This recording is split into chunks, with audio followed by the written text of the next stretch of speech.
Je te propose maintenant une application de ces deux techniques de factorisation qu'on a vues, à savoir je cherche un facteur commun ou je cherche une identité remarquable.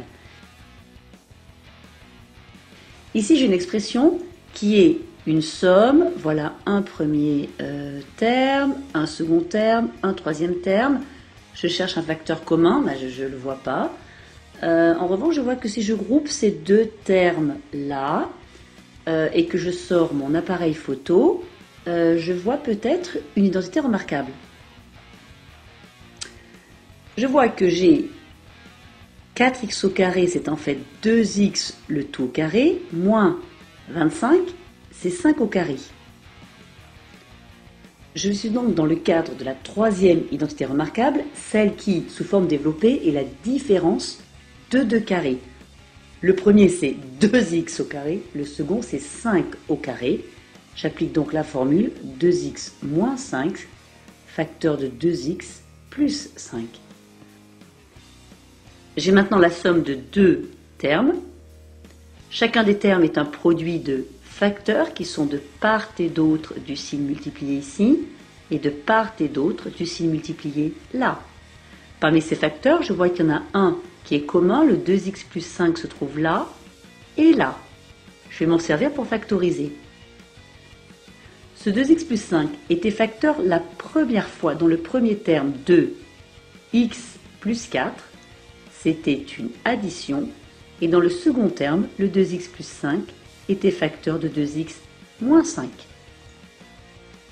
Il ne me reste plus qu'à simplifier en supprimant les parenthèses. J'ai ici x plus 4. Le plus qui précède la parenthèse fait que j'additionne tous les termes de ce qu'il y a dans la parenthèse sans en changer les signes. Et je peux maintenant réduire ici ce qu'il y a dans ma parenthèse. X plus 2x me donne 3x, plus 4 moins 5 me donne moins 1. Voilà une deuxième expression. Donc de la même façon, j'ai là une somme, un terme, deux termes, trois termes. Et voilà le quatrième terme. Je te rappelle que les termes d'une somme se trouvent de part et d'autre de chaque signe plus ou moins.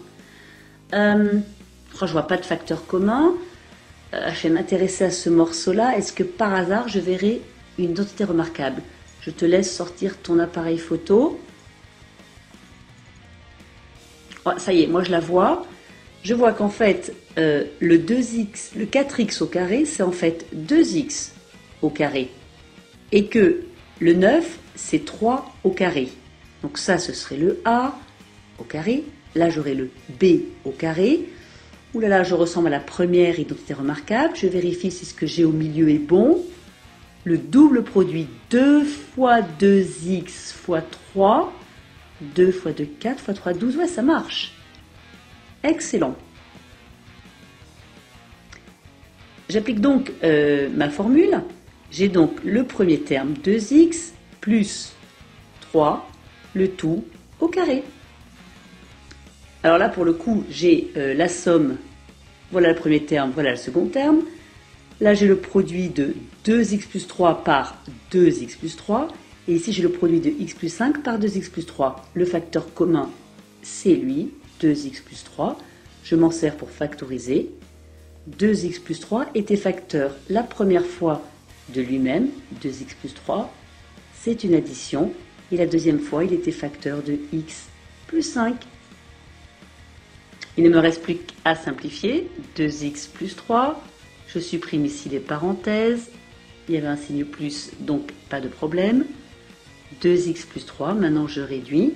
2x plus x me donne 3x plus 5 plus 3 égale 8. Voilà, donc si tu as compris, tu peux passer aux exercices. Sinon, tu peux regarder la vidéo.